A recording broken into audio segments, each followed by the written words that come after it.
Hello students, Unit 5 Resource Management. Lesson number 20 Consumer Education and Protection उपभोक्ता शिक्षा और संरक्षण। इस पाठ का भाग 2 पढ़ेंगे हम। भाग 1 में हमने कंज्यूमर्स की प्रॉब्लम्स के बारे में समझा था और कंज्यूमर्स से रिलेटेड कुछ बेसिक कॉन्सेप्ट्स को समझा था।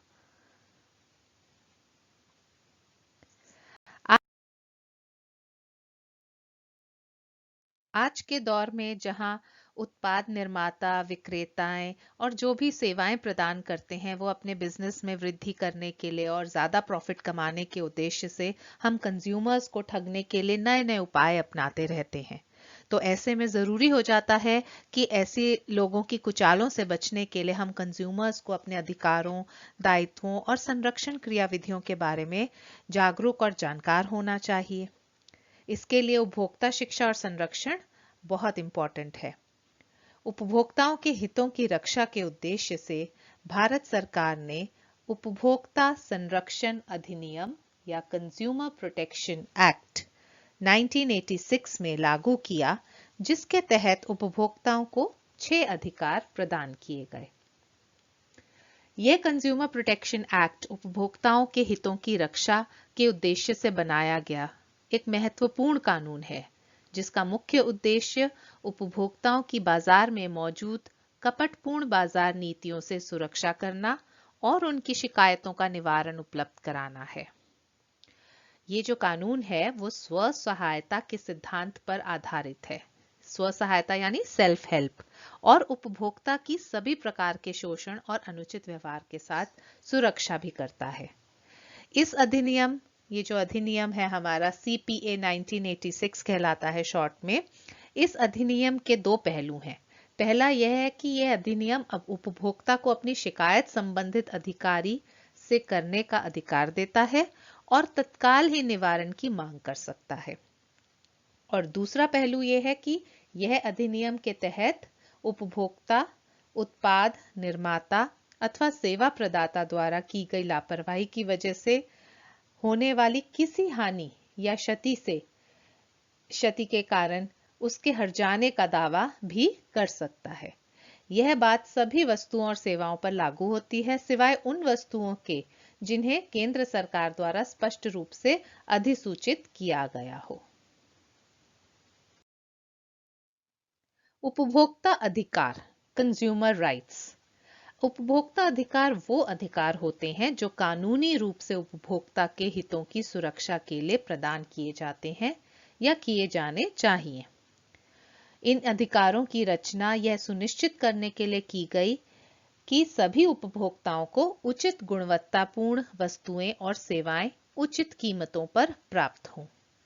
तो CPA के तहत कंज्यूमर राइट्स को 2 भागों में बांटा गया है, basic rights and additional rights. Basic rights में right to safety, right to be informed, right to choose, right to be heard, और एडिशनल राइट्स में right to seek redressal, right to consumer education, और 2 नई चीजें भी हमारी add हुई हैं, right to healthy environment and right to satisfaction of basic needs. यानी उपभोक्ता अधिकारों में हम देख सकते हैं 4 मुख्य मौलिक अधिकार हैं। सुरक्षा का अधिकार, राइट टू सेफ्टी, इसका अर्थ है उपभोक्ता के स्वास्थ्य या जीवन पर पड़ने वाले हानिकारक प्रभाव से सुरक्षा प्रदान किए जाने का अधिकार। ठीक है, तो यह अधिकार बताता है कि उपभोक्ता को ऐसे उत्पादों, उत्पादन प्रक्रियाओं और सेवाओं से सुरक्षा का अधिकार है जो स्वास्थ्य या जीवन के लिए हानिकारक सिद्ध हो सकती हैं। दूसरा अधिकार हमारा आता है सूचित किए जाने का अधिकार, राइट टू बी इन्फॉर्म्ड। इस अधिकार के अंतर्गत उपभोक्ता को वस्तुओं और सेवाओं की गुणवत्ता, मात्रा, क्षमता, शुद्धता, स्तर और कीमत के बारे में जानकारी पाने का अधिकार है, ताकि जो व्यापार के अनुचित तरीकों से उपभोक्ताओं की सुरक्षा हो सके। थर्ड है राइट टू चूज, चयन का अधिकार। इस अधिकार के अंतर्गत हर एक खरीदार को वस्तुओं की गुणवत्ताओं, मात्राओं, कीमतों, माप और डिजाइन के उत्पादों को प्रतिस्पर्धी कीमतों पर पाने और अपनी आवश्यकता और इच्छा के अनुसार उनमें चूज करने का अधिकार है। तो अपनी पसंद के अनुसार कंज्यूमर्स वस्तुएं खरीद सकता है। और चौथा अधिकार है सुने जाने का अधिकार या राइट टू बी हर्ड। बात सुने जाने के अधिकार का अर्थ यह है कि उपभोक्ताओं के हितों पर उपयुक्त मंचों पर उचित विचार विमर्श किया जाए।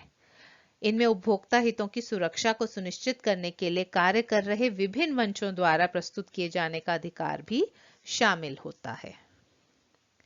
अतिरिक्त अधिकारों में पहला अधिकार आता है शिकायत निवारण प्राप्त करने का अधिकार, यानी राइट टू सीक रिड्रेसल, जिसके इस अधिकार के अंतर्गत प्रत्येक उपभोक्ता को व्यापार के अनुचित तरीकों या उत्पाद निर्माता या सेवा प्रदाता द्वारा किए जाने वाले अनैतिक शोषण के विरुद्ध शिकायत के उचित निवारण का अधिकार होता है। इसमें दोषपूर्ण वस्तुओं और सेवाओं के लिए हर्जाना या क्षतिपूर्ति प्राप्त करने का भी अधिकार शामिल है। अगला है शिक्षा का अधिकार या उपभोक्ता शिक्षा का अधिकार। इस अधिकार के अंतर्गत हर व्यक्ति को एक जानकार कंज्यूमर होने के लिए पर्याप्त ज्ञान और कौशल अर्जित करने का अधिकार है, ताकि वो वस्तुएं जब हम खरीदते हैं या कोई भी कंज्यूमर खरीदता है तो उस समय वो विवेकपूर्ण निर्णय ले सके। तीसरा अधिकार स्वस्थ वातावरण का अधिकार है। हमारे आसपास या एक कंज्यूमर के आसपास जो वातावरण है वो स्वस्थ हो और उसके लिए बिल्कुल उपयुक्त होना चाहिए। और चौथा अधिकार है बुनियादी जरूरतों की संतुष्टि का अधिकार। जो बेसिक नीड्स होती हैं एक व्यक्ति की, उससे हमें संतुष्टि मिले, उसका अधिकार भी शामिल है। अब हम आते हैं अपने अगले टॉपिक मानकीकरण चिन्ह यानी स्टैंडर्ड मार्क्स। बच्चों, ये सारे मार्क्स आप स्क्रीन पे जो देख रहे हैं आपने बहुत बार देखे होंगे। चलिए इनके बारे में थोड़ा सा पढ़ लेते हैं। तो सभी उत्पादों की गुणवत्ता को बनाए रखने के लिए और हम कंज्यूमर्स के हितों का ध्यान में रखते हुए सरकार ने ऐसी संस्थाएं बनाई जो उत्पादों की गुणवत्ता को सुनिश्चित करती हैं और इसके अंतर्गत मानक या मानकीकरण चिन्ह उत्पादकों को प्रदान करती है। और ये तभी प्रदान किए जाते हैं जब उनका उत्पाद निर्धारित मानकों के अनुरूप और विभिन्न जांच प्रक्रियाओं के बाद सही पाया जाता है। इन मानकों के साथ साथ उन्हें एक लाइसेंस नंबर भी दिया जाता है जो मानक चिन्ह के साथ साथ उन्हें अपने प्रोडक्ट पर लगाना जरूरी होता है। तो मानकीकरण चिन्ह बेसिकली क्या है? किसी भी वस्तु की गुणवत्ता का विश्वास दिलाते हैं। सबसे पहले हम आते हैं FSSAI। अब आप ये चिन्ह देखते हैं, भारतीय खाद्य सुरक्षा एवं मानक प्राधिकरण food safety standards act of India की स्थापना खाद्य सुरक्षा और मानक अधिनियम 2006 के अधीन की गई थी। इसकी स्थापना खाद्य वस्तुओं के लिए विज्ञान आधारित मानकों का निर्धारण करने और मानव उपयोग के लिए सुरक्षित और पौष्टिक आहार की उपलब्धता सुनिश्चित करने के लिए विनिर्माण, भंडारण, वितरण, बिक्री और आयात को विनियमित करने के लिए की गई है। तो FSSAI के चिन्ह के साथ कंपनी का लाइसेंस नंबर यहाँ पर नीचे लिखा होता है जो अनिवार्य है। दूसरा मार्क हम आते हैं ISI मार्क पर। भारत मानक संस्थान, जो अब भारतीय मानक ब्यूरो या BIS bureau of Indian standard के नाम से जाना जाता है, इस स्टैंडर्ड इंस्टीट्यूट ने ये मार्क प्रदान किया है। इस चिन्ह के प्रयोग का लाइसेंस औद्योगिक और उपभोक्ता वस्तुओं के उन उत्पादकों को दिया जाता है जिनका उत्पाद इस संस्था द्वारा निर्धारित मानकों के अनुरूप और जांच प्रणाली में सही पाया जाने के बाद हुआ है। तो ISI मार्क जो है वो हमें भरोसा दिलाते हैं कि हमने सही सामान खरीदा है।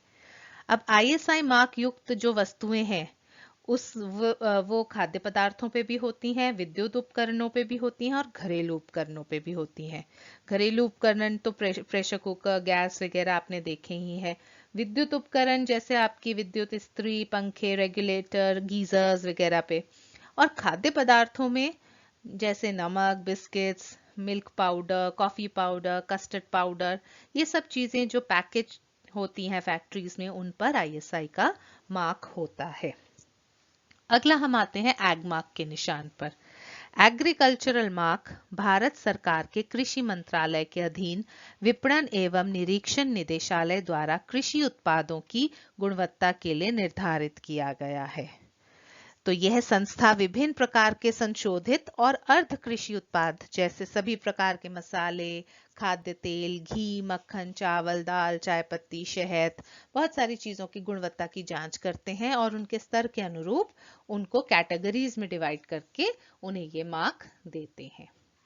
एफपीओ का निशान फ्रूट प्रोडक्ट ऑर्डर या फल उत्पादन आदेश चिन्ह। यह निशान विभिन्न फल और सब्जियों के उत्पादों की गुणवत्ता, संसाधन की सुविधाओं आदि के संदर्भ में वैज्ञानिक न्यूनतम मानकों को निर्धारित करता है। ये जो चिन्ह है वे फल और सब्जियों के उत्पादों की गुणवत्ता, लेबल, पैकिंग और बाकी उसकी क्लीनलीनेस, स्वच्छता संबंधी स्थितियों की मानकों के अनुरूप जांच पर खरा उतरने के बाद ही दिया जाता है। तो आप ये निशान किस पे देख सकते हैं? जैम्स, जेली, जूसेस, स्क्वैश, अचार, चटनी या और कोई डिब्बा बंद संरक्षित खाद्य पदार्थ होते हैं तो उन पे एफपीओ के निशान पाया जाता है। वूल मार्क अंतर्राष्ट्रीय ऊन सचिवालय का यह मानक चिन्ह अच्छी गुणवत्ता की ऊन और ऊनी वस्त्रों पर लगाया जाता है। यह चिन्ह प्रमाणित करता है कि वह वस्त्र अन्य रेशों का नहीं है बल्कि प्योर वूल का है। इसी प्रकार आप देखेंगे सिल्क मार्क।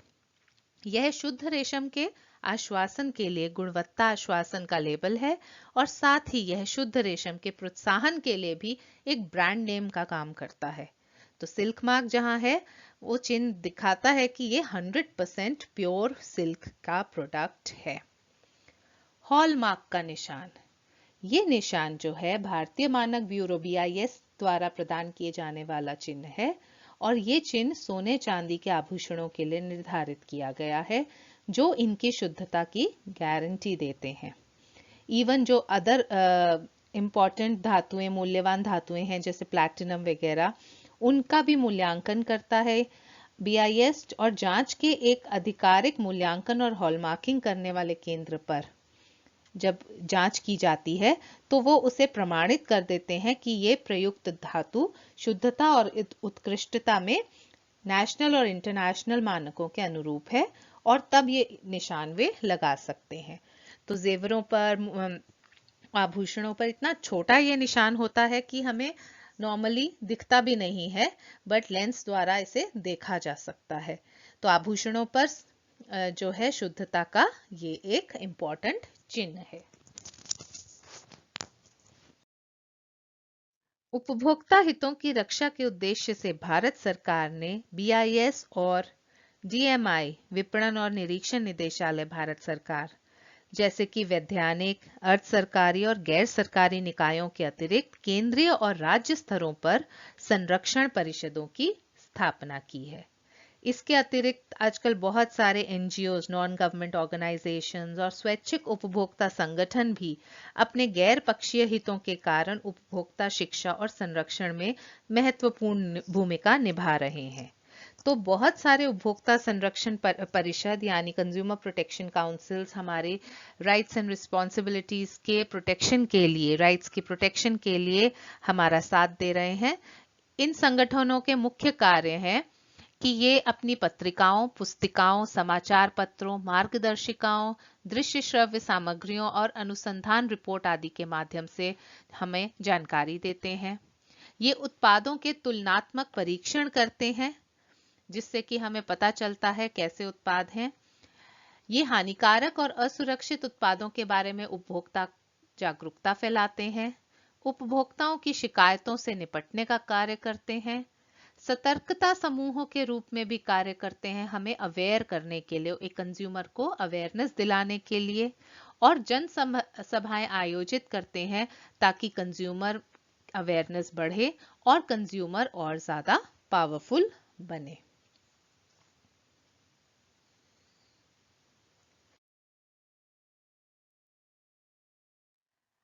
कंज्यूमर्स की रिस्पॉन्सिबिलिटी या ड्यूटीज। तो एज अ कंज्यूमर, एक उपभोक्ता की हैसियत से हर जागरूक उपभोक्ता को सिर्फ अधिकार ही नहीं होते पर हमारे कुछ कर्तव्य और दायित्व भी हैं जिनका निर्वहन हमें अपने अधिकारों के साथ ही करना होता है।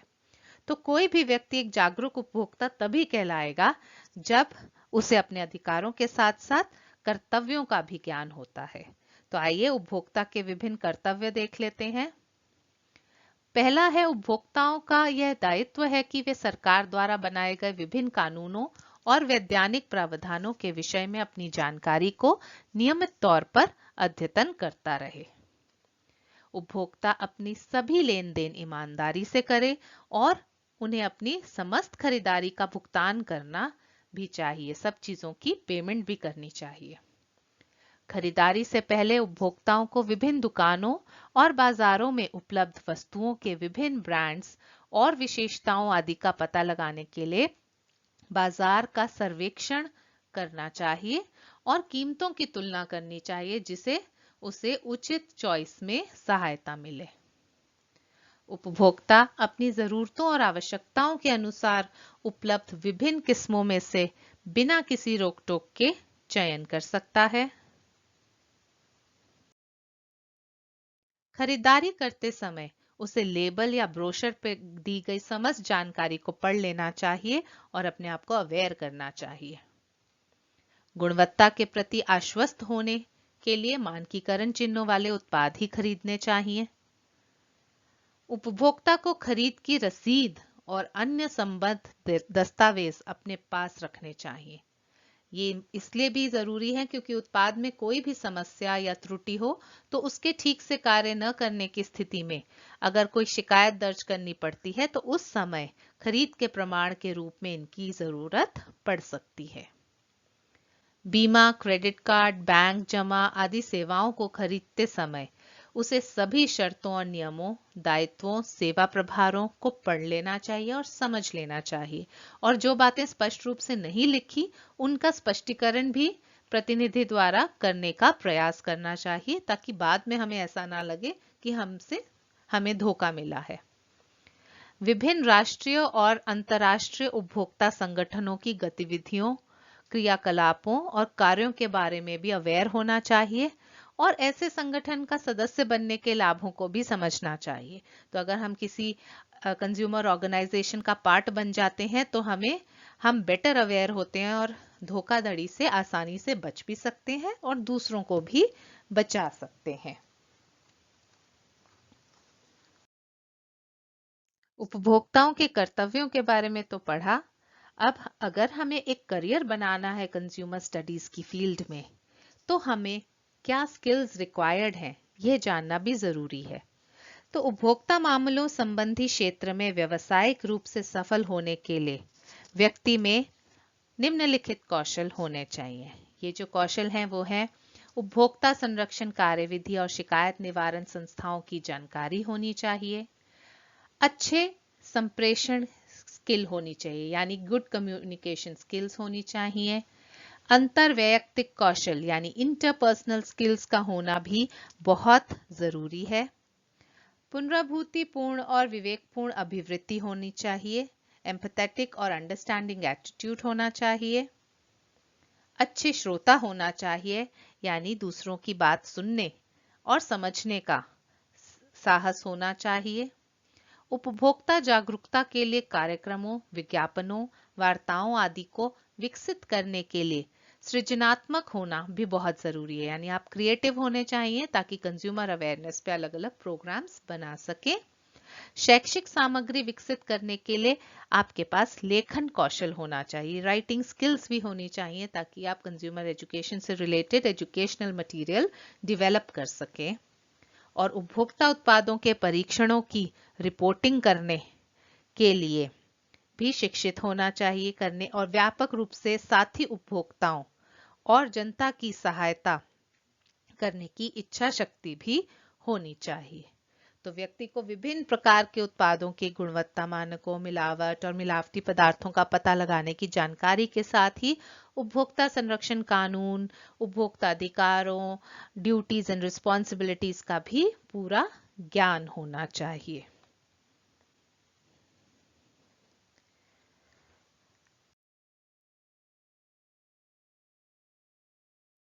आइए अब हम देखते हैं कि इस फील्ड के बाद इस फील्ड में स्टडी के बाद क्या क्या स्कोप है हमारे लिए।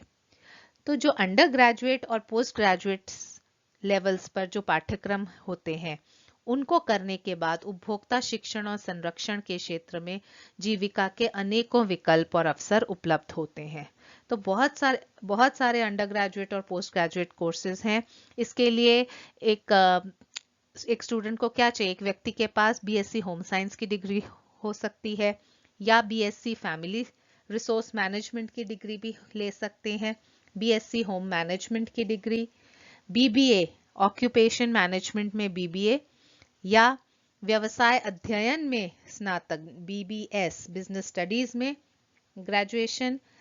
ऐसे बहुत सारे पाठ्यक्रम हैं जिनके ऑप्शंस कॉलेजेस में अवेलेबल हैं, गवर्नमेंट और इवन प्राइवेट कॉलेजेस में भी ये सारे ऑप्शंस अवेलेबल होते हैं। अपनी इच्छा और चॉइस के अनुसार हम इनमें स्टडी कर सकते हैं। विभिन्न संस्थानों में इस विषय का उपभोक्ता अध्ययन, उपभोक्ता शिक्षा, उपभोक्ता व्यवहार, बाजार में उपभोक्ता आदि जैसे भिन्न नामों से भी जाना जा सकता है। तो उपभोक्ता अध्ययन के बाद जो जीविका के अवसर हमें प्राप्त हैं वो हैं भारतीय मानक ब्यूरो, विपणन और निरीक्षण निदेशालय, उपभोक्ता मामलों के मंत्रालय आदि जैसे सरकारी संगठनों में विभिन्न निर्णय लेने वाले प्रबंधकीय और तकनीकी पदों पर भी कार्य कर सकते हैं। उत्पाद परीक्षण, उपभोक्ता जागरूकता निर्मित करने, उपभोक्ता शिक्षण और सशक्तिकरण, उनकी पत्रिका का प्रकाशन आदि के लिए भी स्वैच्छिक संगठनों में कार्य कर सकते हैं। ऐसे बहुत सारे कंज्यूमर डिविजन्स, कॉर्पोरेट हाउसेस के व्यापारिक संस्थानों में उपभोक्ता प्रभाग में कार्य कर सकते हैं जो उपभोक्ता की शिकायतों और उपभोक्ता सुझावों से संबंधित कार्य करते हों।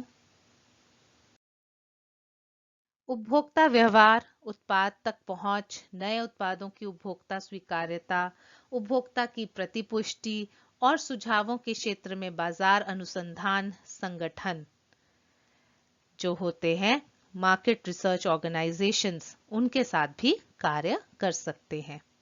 अपना निजी उपभोक्ता संगठन शुरू कर सकते हैं, खुद ही कंज्यूमर ऑर्गेनाइजेशन बना ली, स्टार्ट कर ली। उपभोक्ता परामर्श सेवा और लोगों की शिकायतों के निवारण के लिए राष्ट्रीय उपभोक्ता हेल्पलाइन में कार्य कर सकते हैं। विद्यालय और महाविद्यालयों द्वारा चलाए जाने वाले उपभोक्ता क्लबों में परामर्शदाता यानी जो हम काउंसलर्स के लिए, कंसल्टेंट्स के लिए रूप में कार्य कर सकते हैं। उपभोक्ता न्यायालयों और अन्य वैकल्पिक शिकायत निवारण क्रियाविधियों द्वारा शिकायत निवारण के मार्गदर्शन के लिए स्वतंत्र परामर्शदाता के रूप में भी काम कर सकते हैं, जो फ्रीलांस कंसल्टेंट्स हो गए।